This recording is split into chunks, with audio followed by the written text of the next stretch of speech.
दोस्तों स्टडी 91 के YouTube channel पर आप सभी का बहुत बहुत स्वागत है। दोस्तों आज आप सभी के समक्ष मैं लेकर हाजिर हूं यूपीएसआई में पूछे जाने वाले बहुत ही इंपॉर्टेंट चैप्टर जिसका नाम है समास। जी हाँ दोस्तों, समास वैसे लगता होगा कि समास बड़ा आसान है सर, और समास को आज सोचिए मैं केवल तत्पुरुष समास के बारे में बताने आया हूं। और तत्पुरुष समास के जो 5 भेद होते हैं वो भेद जो परीक्षा में आप हमेशा गलत करते हैं। मैं बताऊं क्या गलत होता है। ये अलुक तत्पुरुष का समास, ये नई तत्पुरुष का समास, ये उपपद तत्पुरुष समास, ये लुप्त पद तत्पुरुष समास, ये प्रादि तत्पुरुष समास। क्यों 5 पढ़ के हालत खराब हो गया। इतना ही नहीं, आज मैं पढ़ाऊंगा कर्ण तत्पुरुष समास के बारे में, संप्रदान तत्पुरुष समास के बारे में, कर्म तत्पुरुष समास के बारे में, संबंध तत्पुरुष समास के बारे में, अधिकरण तत्पुरुष समास के बारे में, अपादान तत्पुरुष समास के बारे में। सर आज का क्लास तो बड़ा मुझे लग रहा है बहुत अच्छी क्लास है। तो अच्छी तो है ही है, ठीक है। तो आइए, स्वागत है आपका। कॉपी कलम लेके बैठिएगा, कोशिश करिए, भाई पढ़ा तो होगा ही आपने, कोशिश करिएगा कितने सवाल सही हैं कितने गलत हैं, हम सही तरीके से समास विग्रह कर पा रहे हैं कि नहीं कर पा रहे हैं, और वहां पर कौन सा समास है वो भी दोस्तों आपको जानना है, समझना है। क्योंकि होता क्या है ना, केवल समास विग्रह करना बड़ी बात नहीं। जैसे यही मैं ले लूं, जैसे लिखा दोस्तों अजर, या ले लिया सूर्योदय, ठीक है। सूर्योदय का क्या हो जाएगा समास विग्रह, सूर्य का उदय। ये सूर्य का उदय, ये उदय का संबंध दोस्तों सूर्य से, इसलिए का ये संबंध तत्पुरुष समास है, ये छिपा हुआ, ये भी आपको बताना है। तो हमें केवल ये नहीं जानना है कि तत्पुरुष समास, क्योंकि यार ये जितना लिखा है ना सब में तो तत्पुरुष समास ही है। लेकिन अब आप बताओगे तब तो, जैसे रोग से ग्रस्त, तो ये से की वजह से कर्ण तत्पुरुष समास है। से की वजह से क्या है, कर्ण तत्पुरुष समास। वहीं अगर हम बात कर दें गगन चुंबी, तो गगन को चूमने वाली ये कर्म तत्पुरुष समास है, ठीक है। कर्ता ने कर्म को, तो गगन को चूमने वाली, मनोहर मन को हरने वाला, ये क्या है दोस्तों, ये कर्म तत्पुरुष समास है। तो हमें क्या करना है, हमें समास विग्रह भी देखना है और साथ ही साथ कौन सा समास है वो भी दोस्तों जानना है, ठीक है। तो चलिए आज की क्लास में बने रहिए, सब कुछ कॉन्सेप्ट क्लियर हो जाएगा और अच्छे से दोस्तों।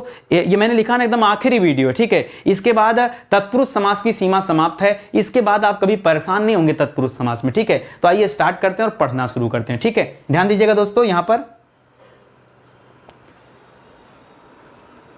ध्यान दीजिएगा दोस्तों, स्टडी 91 के प्लेटफॉर्म से फाउंडेशन बैच लॉन्च किया गया। बहुत सारे बच्चों के मन में होता है कि फाउंडेशन बैच क्यों ज्वाइन किया जाए। अगर आप चाहते हैं पूरे के पूरे नंबर आपको मिले, एक एक कॉन्सेप्ट पर चर्चा हो, तो दोस्तों आप ज्वाइन करिए हमारे फाउंडेशन बैच को। अलग अलग विषय के लिए भी फाउंडेशन बैच लाए गए हैं, जहां से आपकी तैयारी बहुत ही शानदार हो पाएगी। ये हमारा हेल्पलाइन नंबर है, कॉल करके संपर्क कर सकते हैं, ठीक है। सीधे सवालों पर आते हैं और पढ़ना शुरू करते हैं। ध्यान दीजिएगा, सबसे पहले हम चर्चा करेंगे कर्म तत्पुरुष की, लेकिन इसके पहले थोड़ी सी बातें हम तत्पुरुष समास के बारे में आपको बताना चाहेंगे, ठीक है। वो थोड़ी बातें दोस्तों कौन सी बातें, जरा समझिए। आपको तत्पुरुष समास जब आप पढ़ते हैं तो तत्पुरुष समास को पढ़ते समय किन बातों को आपको ध्यान रखना है, ठीक है। पहली बात, ठीक है, जब आप तत्पुरुष समास पढ़ते हैं तो याद रखिएगा तत्पुरुष समास में हमेशा उत्तर पद की प्रधानता होती है। किसकी प्रधानता होती है, तो उत्तर पद प्रधान होता है। कभी परीक्षा में लिखेगा उत्तर पद प्रधान, और उत्तर का मतलब क्या होता है, दूसरा पद, या उत्तर मतलब होता है दोस्तों बाद का पद, ठीक है। बाद का पद या दूसरा पद प्रधान होता है, ये भी एक ही बात है, याद रखेंगे। और इस दूसरे पद में, या फिर अगर इस उत्तर पद की बात करें, उस उत्तर पद की बात करें, इस बाद के पद की बात करें, तो याद रखिएगा बाद का पद की बात करें, इसमें प्रायः जो उत्तर पद या बाद का पद होता है या तो दोस्तों संज्ञा होता है, या तो दोस्तों क्या होता है, विशेषण होता है, ठीक है। तो अगर आप इसकी पहचान कर पाते हैं तो दोस्तों इसके माध्यम से भी बहुत आसानी से आप बता पाते हैं कि कहां पर क्या होगा, ठीक है। तो या तो संज्ञा होगा या तो विशेषण होगा। एक बात और याद रखिएगा दोस्तों, तत्पुरुष समास के जब आप भेद पढ़ते हैं दोस्तों, जी हां दोस्तों, जब आप इसके भेद पढ़ते हैं तो आपको याद रखना पड़ेगा तत्पुरुष समास के 2 मुख्य भेद होते हैं। एक दोस्तों जो आप द्विगु समास पढ़ते हैं ना, जहां क्या होता है दोस्तों, जहां पहला पद संख्यावाची होता है, क्या होता है, जहां पहला पद संख्यावाची होता है, वो द्विगु समास भी दोस्तों किसका भेद माना जाता है, तत्पुरुष का। इसी तरह से कर्मधारय समास को भी दोस्तों, कर्मधारय समास को भी दोस्तों क्या मानते हैं, द्विगु समास का भेद मानते हैं। अगर ये भेद है तो याद रखेगा, जिस प्रकार से तत्पुरुष में उत्तर पद प्रधान होता है उस प्रकार से इसके भेदों में भी उत्तर पद ही क्या होगा दोस्तों, प्रधान होता होगा, ठीक है। यानी जब समास पढ़ते हो तो समास के कुल 6 भेद होते हैं, उन 6 में से ये तत्पुरुष को लेंगे और इसको भी दोस्तों लोग अलग अलग गिन लेते हैं, तो 6 में इसको भी शामिल कर लिया जाता है। इस प्रकार से ये 3 में आपका हमेशा उत्तर पद ही प्रधान होता है, हमेशा हमेशा। चाहे आप तत्पुरुष की बात करें, यहां भी उत्तर पद प्रधान होता है, चाहे द्विगु की बात करेंगे यहां भी उत्तर पद प्रधान होता है, या कर्मधारय की बात करेंगे जहां पर विशेषण विशेष्य की बात आती है। कर्मधारय की पहचान क्या दोस्तों, कर्मधारय की पहचान है विशेषण विशेषण विशेष्य देखने को मिलते हैं। क्या मिलते हैं? विशेषण विशेष्य देखने को मिलते हैं कर्मधारय में। तो याद रखेंगे, जिस तरह से यहां पर दोस्तों क्या मिल रहा है, संज्ञा अथवा विशेषण मिल रहा है, उसी तरह से कर्मधारय में विशेषण विशेष्य देखने को मिलता है, तो दोस्तों हो जाता है। चलिए फिलहाल आगे बढ़ते हैं और एक एक चीजों को समझने का प्रयास करते हैं। ठीक है, अगर हम कर्म तत्पुरुष की बात करें तो कर्म कारक जो होता है दोस्तों, कर्म कारक का पहचान चिन्ह क्या होता है दोस्तों? तो आप जानते हैं कर्ता ने कर्म को, इसकी पहचान चिन्ह क्या होता है दोस्तों? को इसका पहचान चिन्ह होता है, उसी को के आधार पर इसका जो है विग्रह होगा। ठीक है, तो समास विग्रह करेंगे तो जैसे लिखा गगनचुंबी, तो गगनचुंबी का होता मतलब गगन माने होता आकाश, गगन का तात्पर्य क्या है दोस्तों? आकाश। ठीक है, तो गगन या आकाश को चूमने वाली, आकाश को चूमने वाली। ठीक है, जैसे आप इसका वाक्य प्रयोग करते हैं इस शब्द का, तो कहते हैं कि मुंबई में गगनचुंबी इमारतें बनी हुई है, मतलब इतनी ऊंची इमारतें जो आकाश को चूमती हैं। तो दोस्तों यहां पर एक गगनचुंबी जो शब्द है, इसमें कौन सा समास है? तो याद रखेंगे तत्पुरुष समास। लेकिन हम इतना छोटा सवाल नहीं पूछते, हम याद रखेंगे तत्पुरुष में भी कौन सा समास है? तो कर्म तत्पुरुष समास है। क्यों कर्म तत्पुरुष समास है? क्योंकि दोस्तों यहां पर देखिए को लगा, और को जो पहचान चिन्ह होता है कहां पर होता है? ये कर्म तत्पुरुष में होता है। आइए ऐसे कई सारे सवालों पर प्रैक्टिस करते हैं। जैसे लिखा है दोस्तों मनोहर, तो मनोहर का क्या हो जाता है दोस्तों? मन को हरने वाला, मन को हरने वाला, ये हो जाता है दोस्तों मनोहर। और यहां पर देखिए जो को है दोस्तों, यही आपका सही जवाब हो जाएगा। ठीक है, इसी तरह से लिखा है जितेंद्रिय। ठीक है, तो जितेंद्रिय का मतलब क्या होता है? इंद्रियों को जीतने वाला, इंद्रियों को जीतने वाला, इंद्रियों को जीतने वाला, ये हो गया जितेंद्रिय। इस प्रकार से यहां भी को है तो यहां भी कर्म तत्पुरुष हो जाएगा। शरणागत में क्या कहते हैं दोस्तों? तो याद रखेगा शरण में आगत, शरण को आगत, शरण में नहीं शरण को आगत, आगत मतलब क्या होता है दोस्तों? आया हुआ, शरण को आया हुआ। ठीक है, तो याद रखेंगे। बहुत सारे बच्चों को लगेगा शरण में आया हुआ भी तो हो सकता है सर, नहीं, शरण को करिएगा दोस्तों, यही सही होगा, में नहीं। ठीक है, में भी होता दोस्तों तो किसी के अंदर की बात नहीं कर रहा कि आप अधिकरण कर लो, तब भी आपका उत्तर क्या हो जाता? कर्मी होता। नरभक्षी, तो नरभक्षी मतलब नर को भक्षण करने वाला, नर को भक्षण करने वाला। जी हाँ दोस्तों, नरभक्षी कहा जाता है, नर को भक्षण करने वाला, या भक्षण नहीं कर सकते, भक्षण की जगह आप यहां एक शब्द इस्तेमाल करिए भक्षित, नर को भक्षित। जी हां दोस्तों, भक्षण नहीं, भक्षित करने वाला। तो यहां पर भी दोस्तों को हो गया, इस प्रकार यहां भी कर्म तत्पुरुष हो जाएगा। रोजगारोन्मुख क्या हो जाएगा दोस्तों? रोजगार को उन्मुख, रोजगार को उन्मुख। जी हां दोस्तों, उन्मुख यानी रोजगार की तरफ। ठीक है, तो उन्मुख याद रखेगा। इस प्रकार दोस्तों यहां भी क्या हो जाएगा? कर्म तत्पुरुष हो जाएगा। तो सवाल देता है परीक्षा में, आपसे समास विग्रह भी पूछता है, साथ में यह भी जानना चाहता है कि वहां पर कौन सा समास है। तो इन सभी में क्या हो जाएगा? इसको की वजह से क्या हो जाएगा दोस्तों? कर्म तत्पुरुष समास हो जाएगा। आगे बढ़िए। करण, अगर करण को कारक माना जाए तो इस करण कारक का पहचान चिन्ह क्या होता है? तो कर्ता ने कर्म को करण से, करण का क्या होता है दोस्तों? तो से होता है, या फिर के द्वारा भी होता है। जी हां दोस्तों, चाहे से होता है चाहे के द्वारा भी होता है, दोनों लिया जाता है। तो याद रखेंगे ये सवाल। ठीक है, आइए आगे बढ़ते हैं। अब यहां पर देखते हैं कि किस तरह से करण तत्पुरुष समास से पहचान करते हैं। जैसे लिखा है तुलसीकृत। ठीक है, तो तुलसीकृत का क्या हो जाता है दोस्तों? तुलसी द्वारा कृत, तुलसी के द्वारा कृत, कृत माने क्या होता है दोस्तों? कृत को कहा जाता है रचित, यानी तुलसी के द्वारा रचित, जो रचना तुलसी के द्वारा की गई। ठीक है, इस प्रकार कर सकते हैं। ठीक है, कष्ट साध्य का क्या लिख सकते हैं दोस्तों? कष्ट से साध्य, क्या कर सकते हैं? कष्ट से साध्य, साध्य माने क्या होता है? सधा हुआ। ठीक है, तो यहां पर देख सकते हैं दोस्तों जो से मिल रहा है, से याद रखेगा, चाहे के द्वारा कहीं पर मिल जाए चाहे कहीं पर से मिल जाए, ये दोनों ही किसका पहचान है दोस्तों? याद रखेंगे करण तत्पुरुष का पहचान है। और करिए, जैसे लिखा अकाल पीड़ित, तो क्या लिखेंगे दोस्तों? अकाल से पीड़ित। क्या लिखेंगे? अकाल से पीड़ित लिखेंगे। इस प्रकार अकाल पीड़ित हो जाएगा। जैसे लिखा है रोगग्रस्त, तो क्या हो जाएगा? रोग से ग्रस्त हो जाएगा, रोगग्रस्त।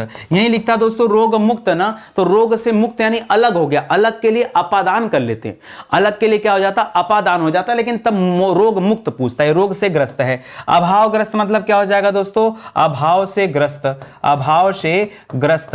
तो यहां पर क्या हो जाएगा? अभावग्रस्त हो जाएगा। आनंदमय क्या हो जाएगा दोस्तों? आनंद से मय, ठीक है, आनंद से मय, ये मय का मतलब क्या होता है, मय का तात्पर्य होता है युक्त, आनंद से युक्त। इस प्रकार दोस्तों इन सभी में आप देख रहे हैं या तो से का प्रयोग हुआ है या तो के द्वारा का प्रयोग हुआ है, ठीक है। और जहां कहीं ये होता है याद रखेंगे यहां पर उत्तर क्या होगा दोस्तों, ये करण तत्पुरुष होता है, ये उसी की पहचान है, ठीक है, करण तत्पुरुष की ही पहचान है, याद रखेंगे, ठीक है। एक बार फिर से मैं हाईलाइट कर दे रहा हूं ताकि आपको कंफ्यूजन ना हो। देखिए से है, यहां पर से है, यहां से है, यहां से है, इस प्रकार से आप पहचान करेंगे। तो आजकल प्रश्न का लेवल थोड़ा अच्छा कर दिया है। अब आपसे केवल समास विग्रह नहीं पूछता परीक्षा में, अब समास विग्रह के साथ साथ तत्पुरुष समास में विधिवत तरीके से पूछता है। संप्रदान को अगर हम कारक समझें, अगर हम संप्रदान को कारक माने तो संप्रदान कारक में दोस्तों याद रखेगा पहचान चिन्ह क्या होता है, के लिए। संप्रदान में क्या होता है दोस्तों, के लिए इसकी पहचान चिन्ह होता है। तो इसी के आधार पर यहां पर समास विग्रह आप समझेंगे। जैसे लिखा है देशभक्ति,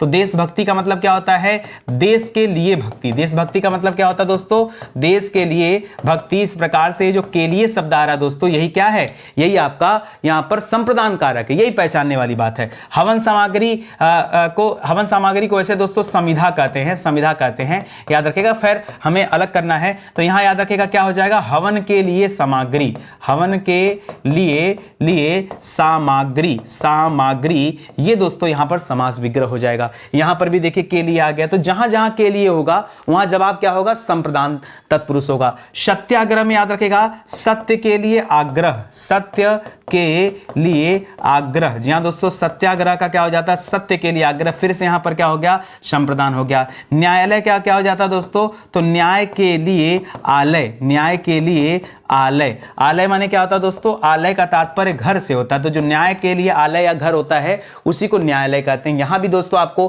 के लिए मिल गया। इसी प्रकार से हथकड़ी का क्या हो जाएगा दोस्तों, तो हाथ के लिए कड़ी, हाथ के लिए कड़ी। जी हां दोस्तों, जिसे हम क्या कहते हैं, हथकड़ी कहते हैं। गौशाला का क्या हो जाता है, गो माने होता है गौ, गो माने होता है गौ, गौ का तात्पर्य होता है गाय, ठीक है।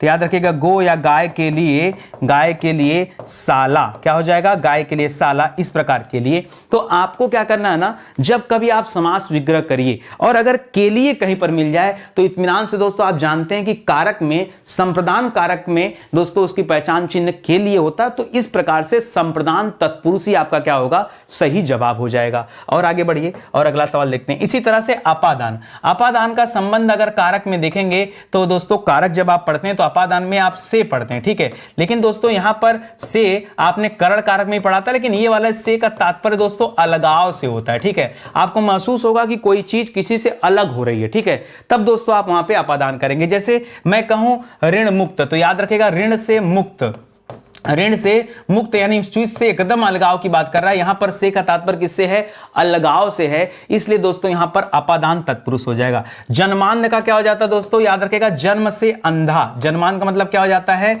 जन्म से अंधा, यानी उसका संबंध जन्म से और जन्म से ही अंधा है। तो यहां याद रखेगा यहां उससे का तात्पर्य अपादान से हो जाएगा क्योंकि आंख अब उसके पास नहीं है। पदच्युत मतलब क्या हो जाता है दोस्तों, पद से च्युत, क्या हो जाता है, पद से च्युत। च्युत मतलब क्या होता है, हटा दिया जाना। च्युत का मतलब क्या होता है, हटा दिया जाना, च्युत, ठीक है। तो पद से च्युत यानी पद से अब अलग हो चुका है। इसी तरह से सेवा मुक्त लिखा है तो क्या लिखेंगे दोस्तों, सेवा से मुक्त, सेवा से मुक्त यानी अब क्या हो चुका है, अब वो रिटायर्ड हो चुका है, ठीक है। गुणातीत का क्या हो जाता है दोस्तों, गुण से अतीत, क्या हो जाता है दोस्तों, गुणातीत मतलब क्या हो जाता है, गुण से अतीत। लेकिन सर ये से गुण से अतीत का मतलब क्या होता है, अतीत का मतलब होता है परे, गुण से परे यानी बहुत दूर या बहुत अतीत उसके संबंध में होता है, ठीक है। भाग्यहीन का क्या हो जाता है, तो भाग्य से हीन, ठीक है, भाग्य से हीन। याद रखिएगा यहां भी अलगाव को दर्शा रहा है। आप देखिए यहां अलगाव का भाव पकड़ना है, क्या पकड़ना दोस्तों, आपको केवल ध्यान देना है कि कहां पर अलगाव का भाव आ रहा है। जहां अलगाव का भाव आएगा वहां जवाब क्या हो जाएगा, अपादान तत्पुरुष हो जाएगा। और जब समास विग्रह करेंगे तो हमेशा आपको से नजर आएगा, कहीं ना कहीं किसी न किसी रूप में से मिलेगा ही मिलेगा, ये आप ध्यान दीजिए, कोई और दूसरा ऑप्शन यहां पे नहीं है, ठीक है। आगे बढ़िए दोस्तों, संबंध तत्पुरुष। दोस्तों संबंध तत्पुरुष को अगर कारक के संबंध में देखा जाए, कारक के संबंध में देखा जाए और यहां पर ये पता किया जाए कि इसकी पहचान चिन्ह क्या होती, तो आप पढ़ेंगे का, की, के, ये इसकी पहचान चिन्ह होती है, ठीक है। उसी से संबंध को दर्शाता है। जैसे लिखा विद्यालय, तो याद रखेगा विद्या के लिए आलय। अब देखिए यहां पर आप ये भी बोल सकते हैं कि विद्या के लिए आलय, मन से ही निकला जैसे न्याय के लिए आलय आया था, लेकिन दोस्तों ये गलत हो जाएगा। देखिए विद्या के लिए आलय नहीं होता है, ठीक है, याद रखेगा विद्या का आलय होता है। सही क्या होगा दोस्तों, सही होता है विद्या का आलय, यानी विद्या का मंदिर कहा जाता है, विद्या के लिए मंदिर नहीं। देखिए न्याय शब्द में आप जो न्यायालय जोड़े थे वहां न्याय के लिए आलय बोल करके सही किए थे। यहां पर दोस्तों अगर आप ये सोचेंगे तो गलत हो जाएगा, और सही क्या होगा, याद रखेंगे का आएगा, विद्या का संबंध उस मंदिर से है, उस आलय से है, तब उसे विद्यालय कहते हैं। इस प्रकार विद्यालय में समास कौन सा होगा, तो संबंध तत्पुरुष होगा, ना कि के लिए देख करके हम संप्रदान कर दें। यही आपको समझना है। होता क्या है ना कि जब आप रट्टाफिकेशन वाला काम करते हैं तो फिर ये नहीं समझ में आ जाता कि रट्टाफिकेशन वैसे कोई शब्द होता नहीं है, ठीक है, ये हमारा इंग्लिश लैंग्वेज है तो अपने मन से कुछ भी बोल देते हैं, ठीक है। तो जब आप रटने का काम करते हैं ऐसे में आप भूल जाते हैं समझना कि कहां क्या होना चाहिए, वो नियम के आधार पर है कि नहीं है। तो मैं कह रहा हूं कि स्टार लगा दूं, यहां पे एक स्टार लगा दूं, ध्यान दीजिएगा दोस्तों, क्योंकि स्पेशल सवाल है और बच्चे बहुत गलती करते हैं, ठीक है, क्योंकि लोग न्यायालय की तरह जोड़ के देखते हैं और यहां पर उनका जवाब गलत हो जाएगा। ग्रामोत्थान का क्या जाता है दोस्तों, तो याद रखें ग्रामोत्थान मतलब ग्राम, ग्राम मतलब हो गया गांव, गांव का उत्थान, गांव का उत्थान, इसे हम क्या कहते हैं, ग्रामोत्थान। संधि देखेंगे ओ लगा तो गुण स्वर संधि है कि नहीं, सूर्योदय में सूर्य धन उदय गुण स्वर संधि। तो याद रखेगा सूर्योदय का क्या हो जाता है, सूर्य का उदय, क्या हो जाता है, सूर्य का उदय। तो याद रखेगा जो काकी के लिख रहा है दोस्तों यही तो संबंध है, ठीक है। कन्यादान में क्या हो जाएगा, याद रखेगा कन्या का दान, कन्या का दान, ठीक है। तो याद रखेगा यहां भी काकी के हो गया, संबंध ही दिखा रहा है। मंत्री परिषद, तो याद रखेगा मंत्रियों की परिषद, मंत्रियों की परिषद, परिषद मतलब काउंसिल, ठीक है, या उनकी अपना सभा, ठीक है, संस्था, तो ये क्या कर सकते हैं, मंत्री परिषद, इसको भी ध्यान दीजिएगा। चरित्र हनन का क्या हो जाएगा, तो चरित्र का हनन हो जाएगा, क्या हो जाएगा दोस्तों, चरित्र का हनन। जी हाँ दोस्तों, चरित्र का हनन हो जाएगा, इस प्रकार का भी हो गया। तो आप देखिए दोस्तों यहाँ का, की, के, ये जो शब्द दिए हैं यही क्या कहलाता दोस्तों, याद रखेगा कहीं भी आपको का मिले, की मिले, के मिले तो यह पहचान चिन्ह किसका होता है दोस्तों, ये संबंध का पहचान चिन्ह होता है, क्योंकि आप समास विग्रह पढ़ रहे हैं इसलिए संबंध के साथ आप यहां पर संबंध तत्पुरुष भी देख रहे हैं, ठीक है, ये आप ध्यान रखेंगे।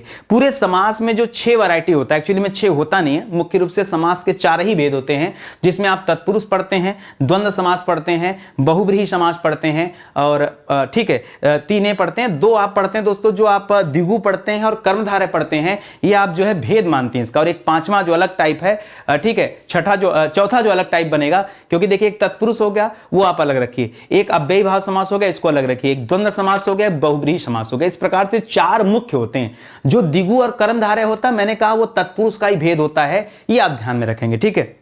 चलिए आगे आते हैं, अगला सवाल करते हैं। इसी तरह से अधिकरण की बात किया जाए दोस्तों, तो अधिकरण को अगर हम कारक के परिप्रेक्ष्य में लें तो इसकी पहचान चिन्ह क्या होता है दोस्तों, या तो में होता है या तो पर होता है, यानी किसी चीज के ऊपर या पर, या किसी चीज में यानी उसके भीतर, तब वहां पे अधिकरण होता है। जैसे जलमग्न का समास विग्रह क्या हो जाएगा दोस्तों, तो याद रखेगा जल में मग्न, क्या हो जाता है दोस्तों, जल में मग्न, मग्न मतलब वही समाधि ले बैठा है, तो याद रखेंगे हो जाएगा। मुनि श्रेष्ठ का क्या हो जाता है दोस्तों, तो याद रखेगा मुनियों में श्रेष्ठ, मुनियों में श्रेष्ठ, ठीक है, तो याद रखेंगे दोस्तों ये इस तरह से बन गया। तो यहां पर देखिए जो में लग रहा है, जो में आ रहा है पर भी आ जाएगा, ठीक है। दानवीर का मतलब क्या होता है दोस्तों, दान में वीर, क्या होता है दोस्तों, दान में वीर, यहां पर में आ गया। आप बीती मतलब क्या हो जाता है, आप पर बीती, क्या हो जाता है दोस्तों, आप पर बीती। तो देखिए यहां पर क्या आ गया, में के बाद पर भी आ गया।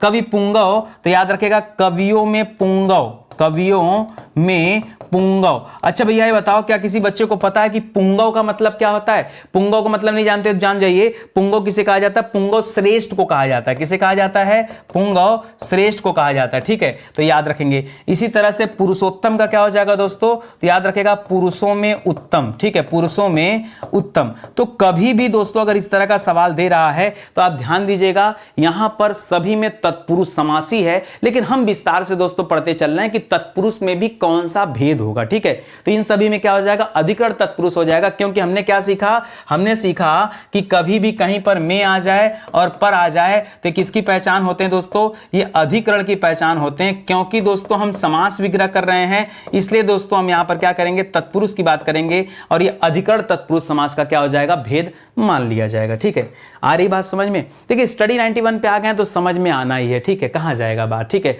सब क्लियर होगा। आज की क्लास में एक क्लियर कर लीजिए, अगली क्लास में दोस्तों मैं आपको क्लियर कराऊंगा इससे संबंधित जो इसी तत्पुरुष से संबंधित आपका कर्मधारय और द्विगु होता है, तो उन दोनों को दोस्तों एक पार्ट में पढ़ा जाएगा ताकि भेद का भेद हमारा पूरा क्लियर हो जाए। और हमने यहां पढ़ा कि उत्तर पद की प्रधानता होती है, तो वो भी हमारा कॉन्सेप्ट क्लियर हो जाना चाहिए। स्टडी 91 के प्लेटफॉर्म से कई सारी किताबें लॉन्च की गई। मैं बार बार कहता हूं, अगर आपको ये बिलीव हो रहा, आपको भरोसा है कि कम समय में बेहतर स्टडी मटेरियल स्टडी 91 दे रहा है, केवल खाना पूर्ति नहीं, यूट्यूब पर ऐसे हजारों लाखों चैनल मिल जाएंगे जो खाना पूर्ति पे चल रहे हैं, जिनका उद्देश्य केवल अपने व्यूज पाना है, उनका उद्देश्य आपकी सफलता है ही नहीं। ये आप जान लीजिए, व्यूज पाना है कि कितना ज्यादा से ज्यादा हमारा व्यूज आ जाए, हम किस मुद्दे पर क्लास बना दें, कौन सी बकैती कर दें क्लास में आकर, क्या टीम टाम कर दें कि नंबर आप व्यूज ज्यादा हो जाए। तो दोस्तों ऐसे लोगों से बच के रहिए, उस बाजार के चकाचौंध से आपका कोई लेना देना नहीं, आपके सफलता से उस व्यूज का कोई लेना देना नहीं है। ठीक है, आपकी सफलता के लिए जरूरी है कि पाठ्यक्रम के अनुसार आप चीजों को पढ़िए, और समय बहुत इंपॉर्टेंट है। जितना आपको उल जुलूल काम करना, जितना शॉर्ट्स देखने का मन कर रहा है, जो और चीजें आप देखने में अपना समय बिता रहे हो, ये आप 4-5 साल बाद देख लेना। एक बार अपने आप को सेटल कर लो, एग्जाम क्वालिफाई कर लो, सफल हो जाओ। हो सकता हो ये सफलता छोटी हो, तो एक जगह रुकना नहीं है। ऐसा नहीं कि हमें एक नौकरी मिल गया वहीं बैठ जाना है। ठीक है, हमें क्या करना, हमें और बेहतर की तलाश करनी है। यानी एक सरकारी नौकरी करने के बाद आपको रुकना नहीं है, आपको वहां बैठना है और इत्मीनान से फिर पढ़ना शुरू करना है और एक स्टेप और आगे बढ़ना है। तो जब तक आप स्टेबल ना हो जाओ अपने जीवन में, तब तक के लिए सारी चीजें छोड़ दो। ठीक है, अगर मेरी बात माननी तो। और इस तरह के जो आकर्षण है ये आपका समय बर्बाद करते हैं। स्टडी 91 पर आइए, आपको महसूस होगा कि मैं आपको केवल दिन भर में 1-1.5 घंटे ही पढ़ाता हूं, लेकिन उन 1-1.5 घंटों में आपको इतनी शानदार चीजें मिलती हैं जो आपकी परीक्षा के लिए उपयोगी हैं। चाहते तो हम भी इस तरह के काम कर सकते थे, भाई हमें भी व्यूज चाहिए तो हम भी ऊट पटांग वीडियो बना सकते हैं, लेकिन नहीं, क्योंकि हम समझते हैं कि नहीं, एक शिक्षक का क्या गुणधर्म होता है, ये बहुत आवश्यक है। ठीक है, ये बहुत आवश्यक है। मार्केट जिस तरह से चल रहे हैं, मार्केट के जलधारा में बहना नहीं है। ठीक है, एक शिक्षक की मर्यादा को बना के चलना है, ये बहुत आवश्यक है। स्टडी 91 के प्लेटफॉर्म से कई सारी किताबें आई हैं, हिंदी की किताब आप लेके देख सकते हैं और आपको क्वालिटी कंटेंट मिल जाएगा। ठीक है, चलिए हमारा हेल्पलाइन नंबर है, कॉल करके आप संपर्क कर सकते हैं। किसी तरह की दुविधा हो तो व्हाट्सएप कीजिए, हमारी टीम आपको कॉन्टेक्ट कर लेगी। ठीक है, आगे बढ़ते हैं। अगला सवाल लिख रहा है दोस्तों अलुक तत्पुरुष। अभी तक जो आपने पढ़ा जितनी भी चीजें, वो दोस्तों कारक के आधार पर आपने तत्पुरुष समास के बारे में पढ़ा। अब मैं जो पढ़ाने जा रहा हूं दोस्तों, ये तत्पुरुष समास के भेद बताने चल रहा हूं। जो भेद पे आप आओगे पढ़ने, तो आपको मुख्य रूप से कुल 5 भेद मिलेंगे। उस 5 भेद में भी दोस्तों आपको एक मिलेगा अलुक तत्पुरुष समास। क्या मिलेगा? अलुक तत्पुरुष समास। जैसे देता है ना युधिष्ठिर, तो युधिष्ठिर का समास विग्रह होता है दोस्तों युद्ध में स्थिर। या दोस्तों युद्ध में स्थिर रहने वाला, युद्ध में स्थिर रहने वाला, उसे क्या कहते हैं दोस्तों? उसे युधिष्ठिर कहते हैं। जी हां, ये बिल्कुल सही है। और कभी भी पूछे युधिष्ठिर में कौन सा समास है, तो क्या बताएंगे? है तो तत्पुरुष, लेकिन तत्पुरुष के अंतर्गत कौन सा आता है? अलुक तत्पुरुष आता है। मोस्ट इंपॉर्टेंट सवाल है, मतलब ना परीक्षा में आ जाए तो बहुत सारे बच्चे गलत करते हैं और आपको यूट्यूब पर यह समझाने वाला कोई नहीं। और भी इंपॉर्टेंट एग्जांपल दे रहा हूं, जैसे लिख रहा मनसिज। मनसिज का मतलब क्या होता है दोस्तों? आप सभी जानते हैं कि मनसिज दोस्तों कमल को कहा जाता है, लेकिन इतना जानने से काम नहीं हो सकता। ठीक है, मनसिज का मतलब क्या होता है? मनसिज कमल को नहीं कहा जाता, मनसिज दोस्तों कामदेव से संबंधित है। ठीक है, मैं बता दे रहा हूं, सुनिए। मन में सिज मतलब होता है सृजन, मन में सृजन। ठीक है, मन में सृजन होने वाला या मन में सृजित होने वाला, सृजन न करके इसे सृजित कर लीजिए। ठीक है, मन में सृजित। ठीक है, सृजित होने वाला, जो मन में सृजित होता है दोस्तों क्या कहलाता है? वैसे तो उसे हम कामदेव कहते हैं, लेकिन हम यहां कामदेव के अगर आधार पर देखेंगे ना, तो यहां पर दोस्तों बहुब्रीहि समास भी हो सकता है। ठीक है, बहुब्रीहि भी हो सकता है, लेकिन ऐसा करेंगे नहीं। ठीक है, याद रखेंगे। सही उत्तर क्या होगा? मनसिज में अलुक तत्पुरुष समास होता है, याद रखेंगे। शुभंकर मतलब क्या होता है? जैसे खेल वगैरह में शुभंकर आते हैं। ठीक है, तो शुभ को करने वाला, शुभ को करने वाले को ही क्या कहते हैं दोस्तों? शुभंकर कहा जाता है। कहीं भी पूछे कि शुभंकर में कौन सा समास है तो क्या बताएंगे दोस्तों, अलुक तत्पुरुष समास है, याद रखेगा। इसी तरह से मृत्युंजय का क्या होता है दोस्तों, तो मृत्यु को जय, जय मतलब क्या होता है, जीतने वाला, जय मतलब क्या होता है, जीतने, जय करने वाला, मृत्यु को जीतने वाले को क्या कहा जाता है दोस्तों, मृत्युंजय कहा जाता है, याद रखेगा। अंतेवासी किसे कहते हैं दोस्तों, अंतेवासी कहा जाता है आश्रम के समीप रहने वाला, ठीक है, आश्रम कह सकते हैं या फिर गुरु कह सकते हैं, तो याद रखते हैं गुरु के समीप रहने वाला, इसे क्या कहते हैं दोस्तों, इसे कहते हैं अंतेवासी, क्या कहते हैं, अंते, या फिर समीप में वास करने वाले को भी कहते हैं, ठीक है। खेचर किसे कहते हैं दोस्तों, तो खेचर नभ में विचरण करने वाला, नभ में विचरण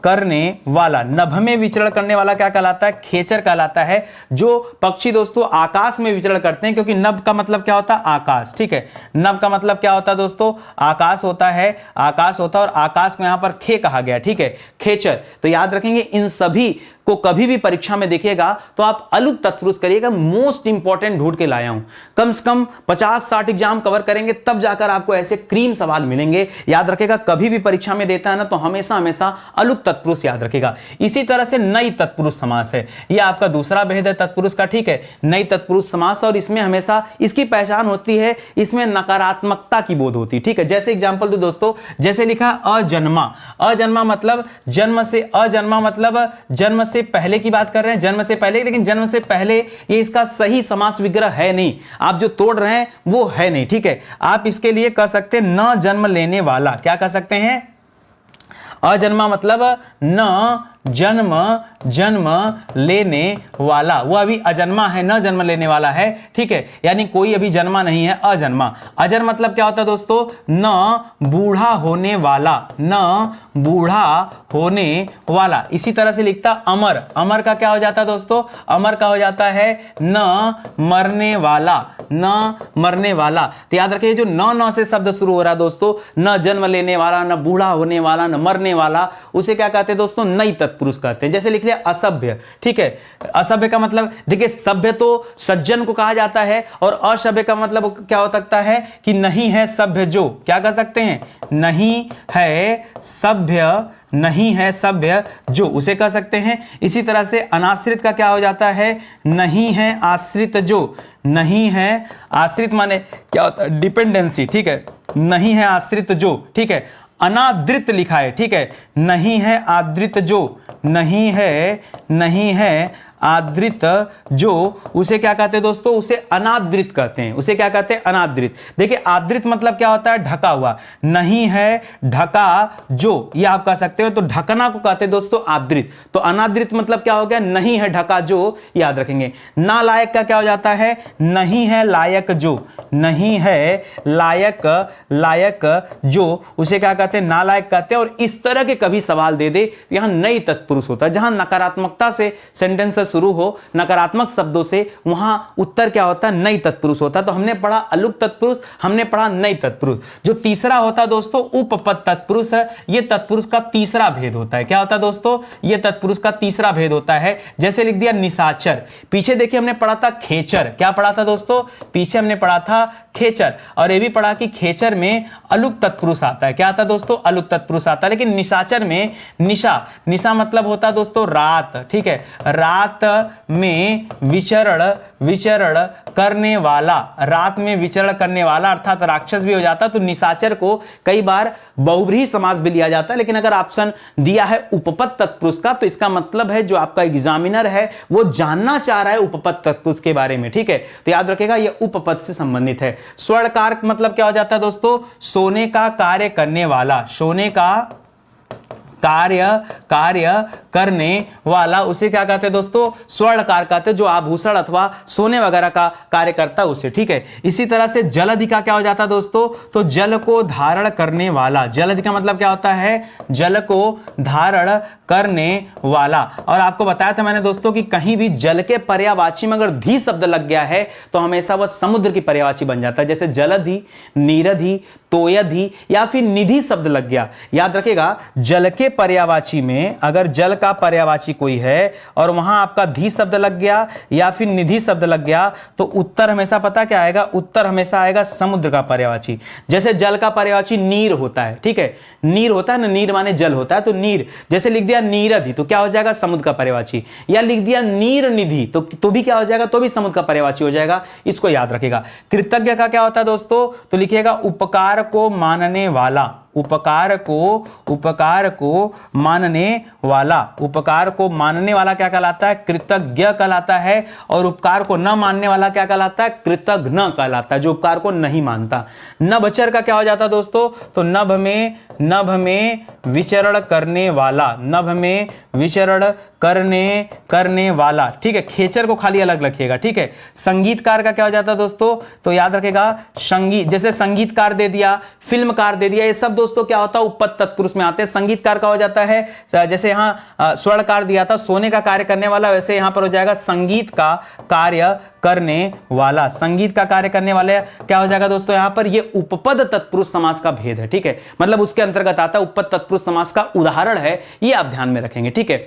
ये वो चीजें छिपी हुई हैं जो आप नहीं जानते हैं, जहां पर तत्पुरुष समास में बहुत ज्यादा कंफ्यूजन होता है, मैं उन सभी चीजों को दोस्तों आपको बता रहा हूं, ध्यान से पढ़ लीजिए, इससे बेहतर आपको मिलने वाला नहीं है। आगे पढ़ेंगे दोस्तों लुप्त पद तत्पुरुष समास, तो याद रखेगा ये तत्पुरुष का दोस्तों चौथा महत्वपूर्ण भेद है। जैसे लिखा रसमलाई, ठीक है, तो याद रखेगा रस में डूबी क्या करेंगे, देखिए रसमलाई का अलग हो जाता है रसगुल्ला का, रसगुल्ला का रस में डूबा हुआ गुल्ला होता है, और रसमलाई का क्या हो जाता है, रस में डूबी हुई मलाई, उसी तरह से रस में डूबी हुई मलाई, जी हां दोस्तों मलाई, इसे कहते हैं रसमलाई। और यहां पर लुप्त पद तत्पुरुष होता है, जैसे दही बड़ा दे दिया ना, तो याद रखेंगे क्या हो जाएगा, दही में डूबा हुआ बड़ा, दही में डूबा हुआ बड़ा। दोस्तों कई बार मैंने देखा इसको लोग कर्मधारय मानते हैं, लेकिन ये कर्मधारय में नहीं आएगा, ये तत्पुरुष में आएगा, और तत्पुरुष में दोस्तों लुप्त पद तत्पुरुष में आता है, ठीक है, याद रखेंगे। बैलगाड़ी का क्या हो जाता है दोस्तों, तो बैलगाड़ी, ये बैल और गाड़ी दो अलग अलग शब्दों से बना हुआ है, तो याद रखेगा यहां पर होता है बैलों से चलने वाली गाड़ी,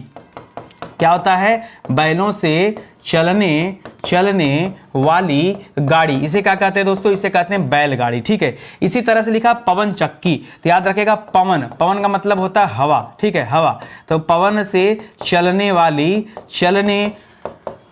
चक्की, इसे क्या कहते हैं दोस्तों, इसे कह देते हैं हम पवन चक्की, क्या कह देते हैं, पवन चक्की। इसी तरह से लिख लिया रसगुल्ला, तो याद रखेगा रस में डूबा हुआ गुल्ला, रस में डूबा हुआ गुल्ला, ये क्या हो जाता है, रसगुल्ला हो जाता है। ये सभी में लुप्त पद तत्पुरुष समास है, ठीक है। जलकुंभी, तो याद रखेगा जल में उगने वाली कुंभी, जल में उगने वाली कुंभी, ये क्या कहलाता है दोस्तों, जल कुंभी होता है, जल के खरपतवार होते हैं दोस्तों, याद रखेंगे, ये वहीं पे उत्पन्न होती उगती है, ये उगने वाली लिखा हूं, ठीक है, तो ये कहलाता है जल कुंभी। यहां पर लुप्त पद तत्पुरुष समास है, इसे याद रखेगा। ये कुल 4 भेद हो गए। 5वें भेद में दोस्तों आप पढ़ेंगे प्रादि तत्पुरुष, क्या पढ़ेंगे, ये 5वां भेद है, और तत्पुरुष समास में कुल 5 भेद ही मैंने बताए थे, तो याद रखेगा प्रादि तत्पुरुष है। अब देखिए जैसे लिखा प्रादि में ना, ये किसी चीज के रिपीटेशन की बात करता है, ठीक है, जैसे लिख दिया प्रतिध्वनि, तो याद रखेगा ध्वनि के बाद ध्वनि जो आती है, ध्वनि के बाद जो ध्वनि आती है उसे हम क्या कहते हैं, प्रतिध्वनि कहते हैं, ठीक है।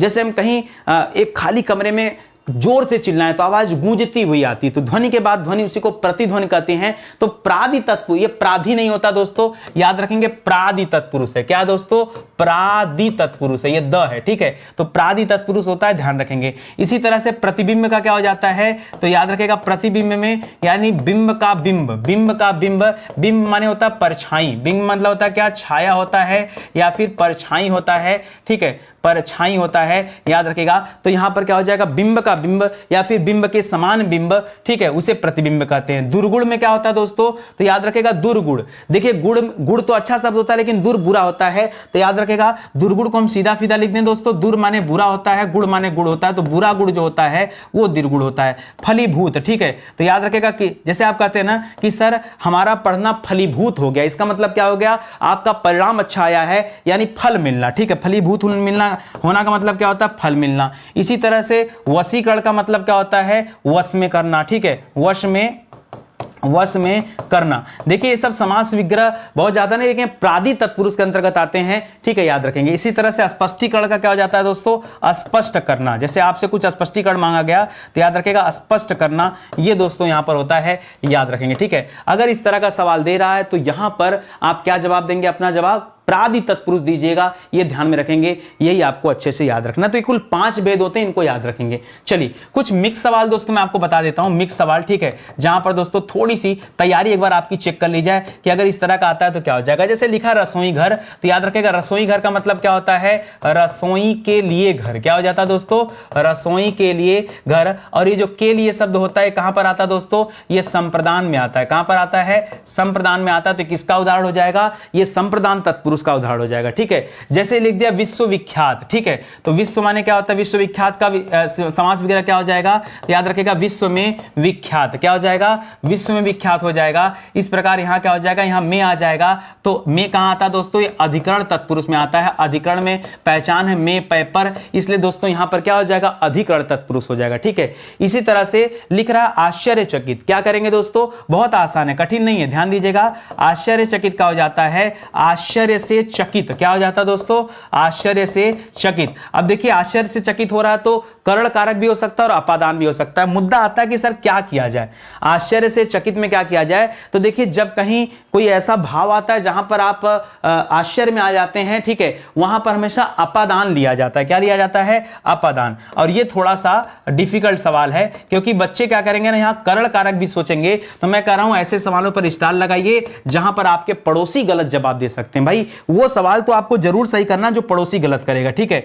पराधीन का मतलब क्या होता है, दूसरों के अधीन। क्या होता है दोस्तों, दूसरों के अधीन, ठीक है। दूसरों के अधीन के लिए क्या शब्द होता है, पराधीन शब्द होता है। और यहां काकी के नानी ने आप पढ़ते हैं दोस्तों, ये संबंध के अंतर्गत आता है। तो दूसरों के अधीन की बात करें तो यहां पर सीधा सीधा क्या हो जाएगा, ये संबंध तत्पुरुष हो जाएगा। और ये जवाब दोस्तों आपका सही बन जाएगा, ठीक है। बहुत आसान है, बस खाली देखिए। इसी तरह लिख रहा ध्यान मग्न, पीछे मैंने बताया था जल मग्न, तो जल में मग्न, उसी तरह ध्यान मग्न दिया है तो क्या हो जाएगा दोस्तों, ध्यान में मग्न हो जाएगा, ध्यान में मग्न हो जाएगा। ये में जो है दोस्तों ये क्या बताता है, ये अधिकरण कारक के बारे में बताता है, में पै पर, याद रखिएगा, ठीक है। इस प्रकार अधिकरण कारक हो जाएगा। यहां पर घुड़सवार क्या हो जाता है दोस्तों, तो घोड़े पर सवार हो जाता है। क्या हो जाता है, घोड़े पर सवार, ठीक है। तो अभी भी बताया दोस्तों में पै पर कहां आता है, ये अधिकरण में आता है। तो नीचे के जो दोनों सवाल दोस्तों, ये दोनों में क्या उत्तर हो जाएगा, ये अधिकरण समास हो जाएगा, वो भी अधिकरण तत्पुरुष समास हो जाएगा। तो कितना आसान है आप मुझे बताओ, लगा क्या आपको कठिन? कठिन बिल्कुल नहीं है। मैं मिक्स सवालों की प्रैक्टिस कराऊंगा आज की क्लास में। केवल मैं इतना आपको सिखाना चाहता था कि भाई तत्पुरुष समास के जितने भी भेद होते हैं वो 5 भेद पढ़ लीजिए। कारक के आधार पे जो 6 वैरायटी होती है वो पढ़ लीजिए। तो 6 और 5 11 तरीके के दोस्तों तत्पुरुष समास पर आपको विशेष ध्यान देना, वो मैंने आपको बता दिया। तो मुझे लगता है आपकी परफेक्ट तरीके से तैयारी हो गई होगी, ठीक है। आज का सेशन दोस्तों ये समाप्त होता है। और बताना चाहूंगा दोस्तों, अभी हमारे पास जो स्पेशल बैचेस चल रहे हैं वो दोस्तों फाउंडेशन बैच के नाम पर हमारी हिंदी इंडिविजुअल की बैच है। देखिए फाउंडेशन बैच हम कहते हैं ना, एक ऐसा बैच जहां आप एक बार एडमिशन लीजिए फिर भारत का कोई भी एग्जाम दीजिए, हिंदी में कभी आप पलट के पूछने नहीं आएंगे कि सर हमारी हिंदी कमजोर है और ये सवाल परीक्षा में बाहर से आ गया। उसी तरीके से दोस्तों हिस्ट्री में मॉडर्न हिस्ट्री की क्लास चल रही है। वैसे ज्यादातर बच्चे मुझे यही जानते हैं कि सर जो है हिंदी के मास्टर हैं, मैं कह रहा हूं एक बार हिंदी के मास्टर ने, तो हिंदी के मास्टर से आप मॉडर्न हिस्ट्री पढ़ के देखिए, ठीक है। आप को मैं बताना चाहूंगा जो मैंने YouTube पर अपनी शुरुआत किया था वो शुरुआत मैंने इतिहास से किया था, ठीक है, इतिहास विषय से किया था। और तब इतिहास विषय में दोस्तों मुझे पॉपुलैरिटी मिली थी। तो अब अलग बात है कि आप हिंदी में ज्यादा पसंद करते हैं, लेकिन आपको एक मौका देता हूं, आप एक बार एक काम करो ना, मॉडर्न हिस्ट्री का बैच ज्वाइन करो। इसके बाद नहीं कहूंगा कि पॉलिटी का ज्वाइन करो, इसके बाद मैं डंके की चोट पे कह रहा हूं, आप खुद से कॉल करके कहोगे सर फाउंडेशन बैच ज्योग्राफी का कब आ रहा है, ये पॉलिटी का कब आ रहा है, साइंस का कब आ रहा है, इन्वायरमेंट का कब आ रहा है। ये आप कहोगे, हम नहीं कहेंगे। ये मेरा आपसे वादा है। आप लेके बैच देख लो और अगर आप अपने मुंह से न कह दो तब मुझे बताना, ठीक है।